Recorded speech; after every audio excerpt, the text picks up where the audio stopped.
come together from all different cultures, from all different places around the country. So let's not forget that even though we are very diverse, we work on unity.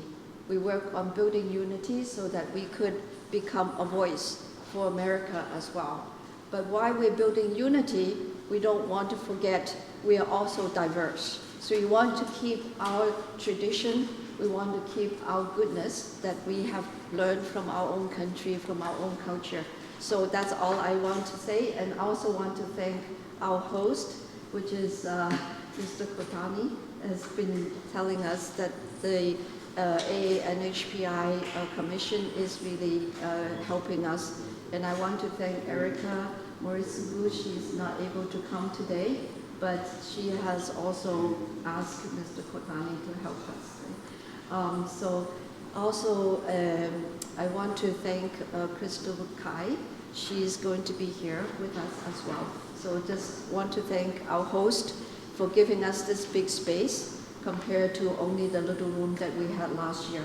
So thank you, and I want everyone to get the most out of it. By the way, everyone who wants to present today, there will be only 2 minutes for you, okay? So this is all we can afford to get everybody's voice in. Thank you very much. The Indian Treaty Room. Some of you can see up there are stars and there are compasses, and that is from the Navy Department when it used to be a reception area for them. And additionally, this room was used for all the press meetings by President Eisenhower. And that's why you are in this building, the Eisenhower building. And some of you have come from different states, and you will have an opportunity to talk and present your challenges, as well as a little bit about your association, about your group, as we are a combination of several Asian groups. I would like to introduce our structure, and that includes, our two vice president, Jack Hanna, as well as Yen Marshall. Please raise your hand so people can see you. We have a treasurer, Jan Shi. Wherever you are, Jan. Okay, that's Jan. In addition to that, we have a secretary, Sanjana. Sanjana, wherever you are. Yeah, thank you. And of course, our hard-working chair, Dr. S.K. Lowe.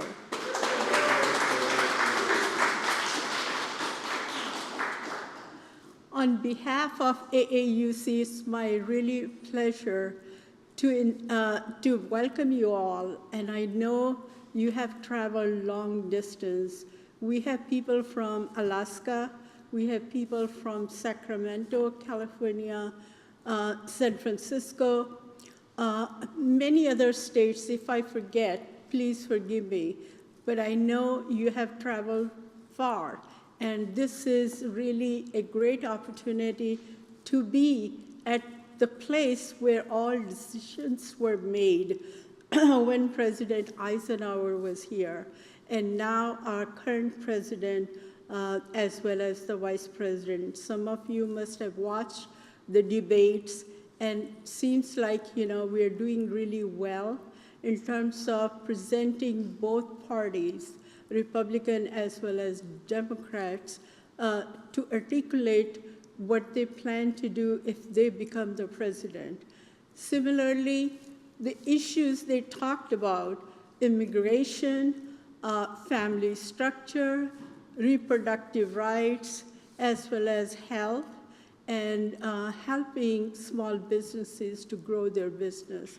We also have some people from our own association who are engaged either professionally or in businesses. So we are all looking for those opportunities so that we can let you know our challenges as also our gifts. Because even though we come from different cultures, from Asia. We brought certain good values, and we also brought some baggage.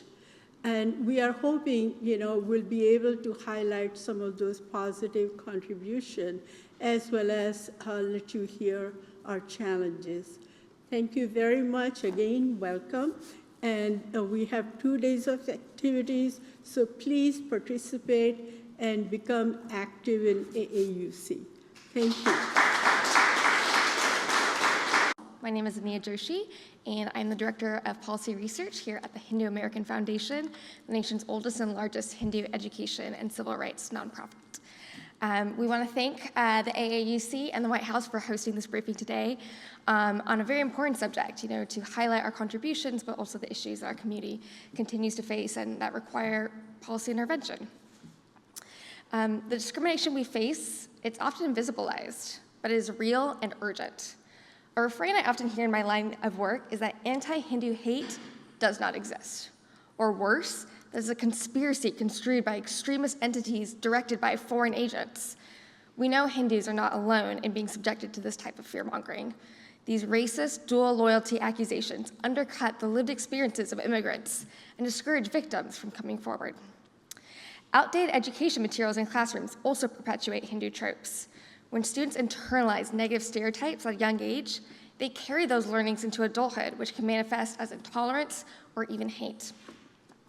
Asian American communities' involvement in education policy is essential to ensure that representation is accurate, respectful, and empowering, which is why we are proud to support the Teaching Asian American, Native Hawaiian, and Pacific Islander History Act. Another source of discrimination is the extrapolation of foreign policy onto our local immigrant communities. Hindus in the US often face the brunt of anti-India sentiments in the conflation of faith with politics. Of course. Yes. Yes, of course. Finally, the dearth of hate crime data is also extremely problematic in that currently we have gross underreporting because police and law enforcement is not required to report to the FBI. And so to be able to address anti-Asian hate crimes, we need better data. Speaking of immigration, I'll finish up, country caps disproportionately affect our Asian communities. And therefore, it's really important for Congress to alleviate this backlog by passing both the Partisan Immigration Visa Efficiency and Security Act and the Temporary Family Visitation Act. There's much work to be done, but with advocacy, awareness, and action, we can create a more just and inclusive society for all. Thank you.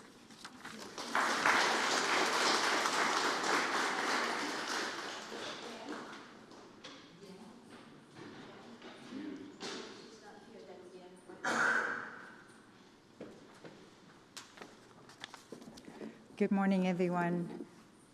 I'm putting on another hat here as the CEO of a nonprofit organization called My Sister's House. We're located in Sacramento. We're a nonprofit supporting survivors, Asian Pacific Islanders, women and children, and other underserved community members who are impacted by domestic violence, sexual assault, and sex trafficking. We do that through providing a culturally appropriate and responsive safe haven, job training, and community services. So we do this through 6 core services type. We've been operating for about over 2 decades now. We have 24/7 multilingual helpline. Our staff can speak up to more than 15 different Asian languages. For last year, we answered 3,000 phone calls, through this helpline. So we have counseling. We have 2 family therapists, and last year we provided over 500 individual and group counseling. For legal services, we provide basic information, basic support, whether or not it's court appearance or restraining order. We do host free legal clinic at our site every week. And you know how expensive that is, so it's crucial for our survivors. We assisted over 800 legal cases as services last year. So we also have shelter and housing. We have intermediate shelter, and then we also have a transitional shelter, and our clients can stay up to 90 days. So last year we provided over 7,000, close to 8,000 bed nights last year. We have a Women to Work program. We know that in order for our survivors to stay away from the abuser is financial independence, and they do that through work programs that we provided. We operate a cafe, which is really a hands-on training ground for our survivors as well. So that's our Women to Work program. We are the only shelter that have a hands-on type of enterprise to provide training. And then we have outreach and education that provided education not just to the public, but the police as well. So they learn about the culture, the Asian culture, and know appropriately how to support them. So our major language access and actually the fight against Asian hate is our fight, so we appreciate the administration, the support. Thank you.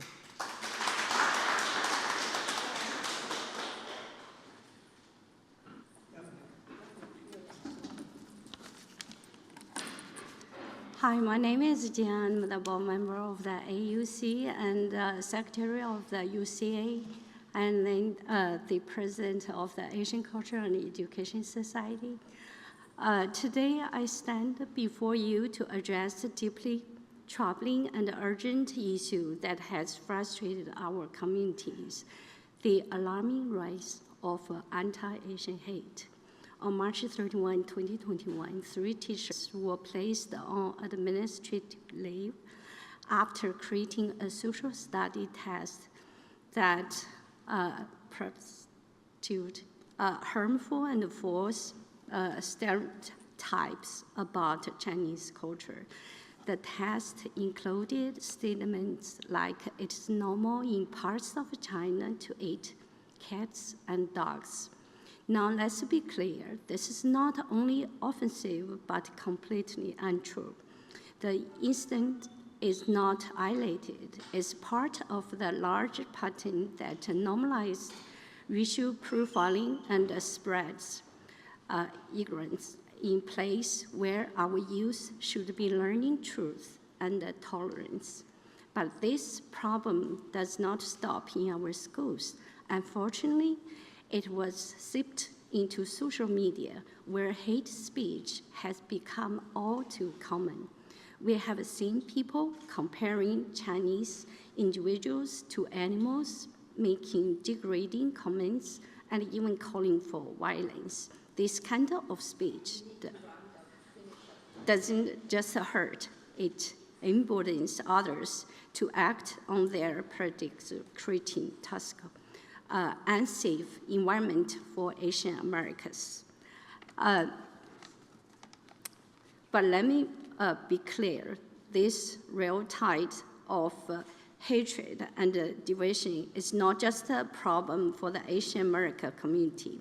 It's a problem for all of us, and it's one we must confront with urgency and collective action. We must educate, we must advocate, we must stand together to ensure that no one feels othered and or unsafe because of our identity. The time for silence has passed. The time for action is now. Thank you.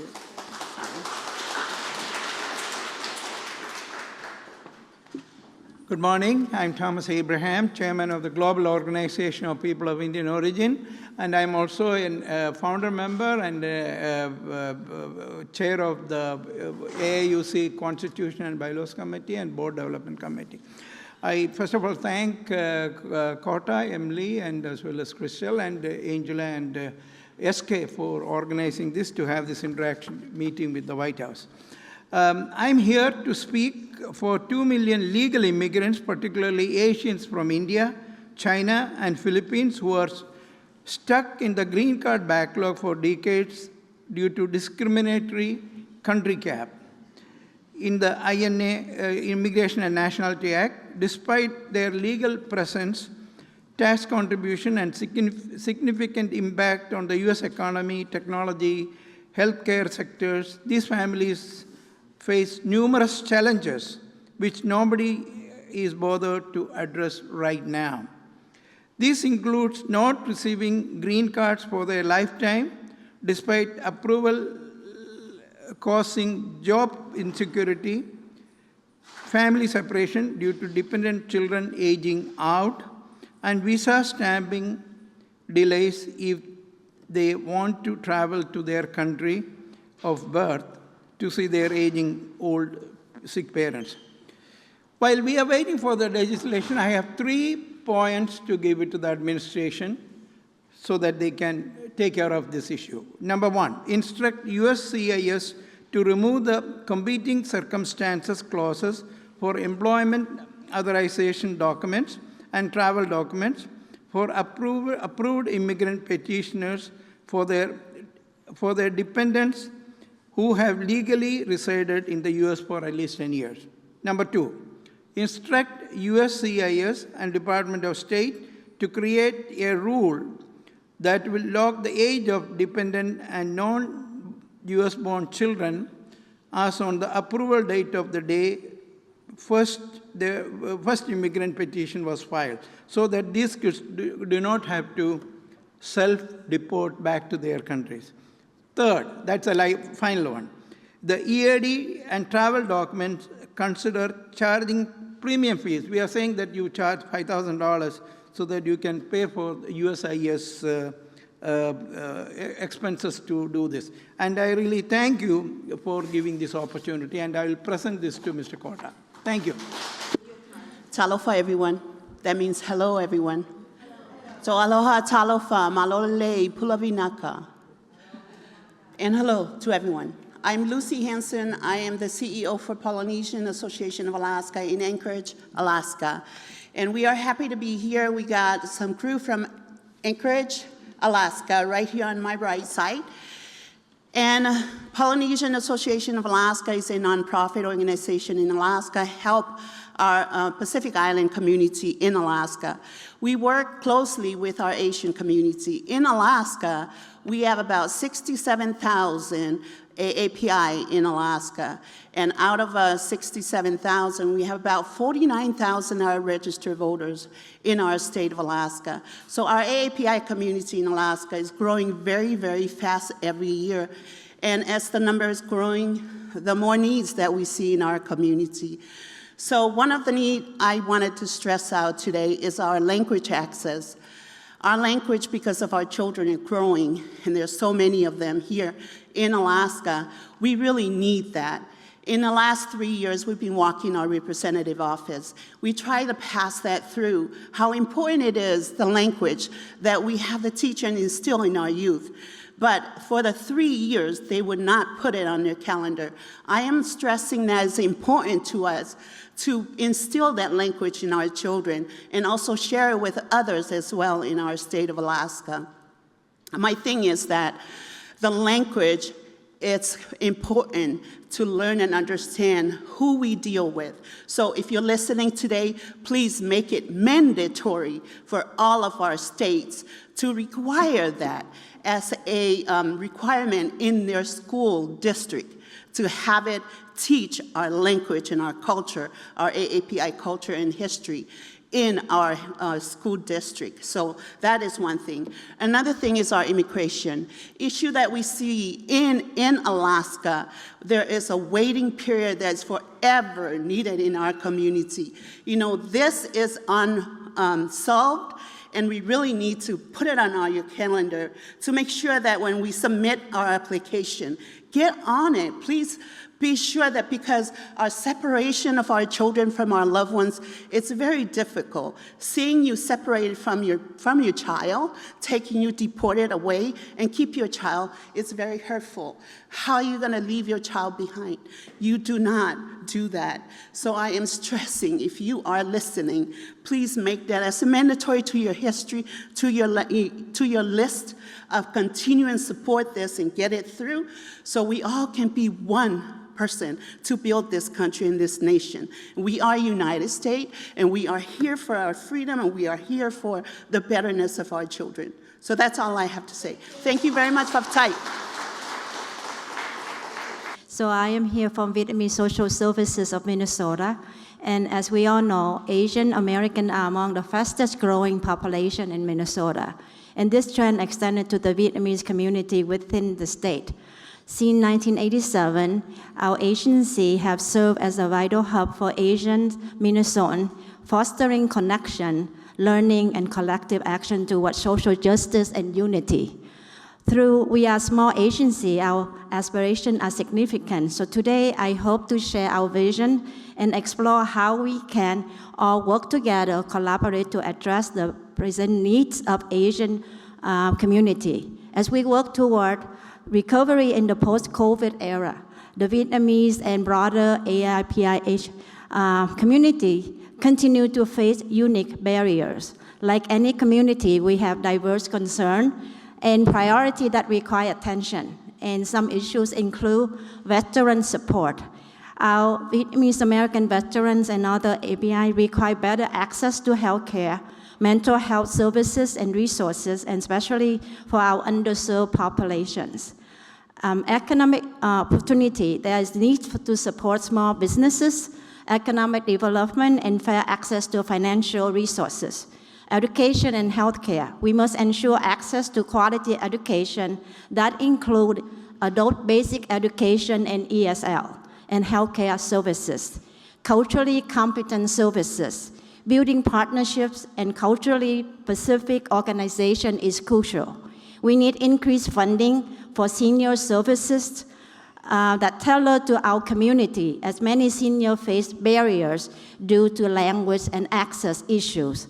Enhancing our community-based programs and cooperation among local organizations will improve service delivery. Mental health training, investing in training for mental health professionals, and supporting collaboration between API, Pacific, and mainstream organizations are needed to address social determinants of health. We deeply appreciate the support we receive and consider this land our home. We urge you to back these initiatives with meaningful actions and continue investment in Asian communities. Thank you for your attention. My name is Marilyn Lucy, and I'm here on behalf of the Asian Pacific American Public Affairs. I'm going to talk about land. Essential to the American identity is the right to own and govern your land. First of all, there are alien land laws that are singling out Chinese interests in owning property here in the US. But let's get to the facts. Chinese interests own 1% and less than 1% of foreign-owned lands. The rhetoric around it is that Chinese Americans are a threat to our national security because of communism. But let's compare it to Italians. The Italian interests own 6% of our foreign-owned lands, and they have a history of fascism. Even in this year, the executive leaders of Italy are trying to dismantle their democratic checks and balances in their constitution. So let's think about that. The other land that I want to talk about is the land of the Kanaka Maoli. I am a Kama'aina from Hawaii. I am not Kanaka. So if there's anyone who is Kanaka, I would rather have you say this. So raise your hand if you are. Okay, obviously Crystal. So I'm not Kanaka, but I have Kanaka in my family, and I'm from Hawaii. The Kanaka Maoli hold their right to govern their own land very deeply. They do not have sovereignty. They are not recognized as a federal tribe, even though that is what they want for themselves. I know that there is a public process by which Hawaiians can organize themselves, but let's get real. It takes tens of thousands of pages to go through that process.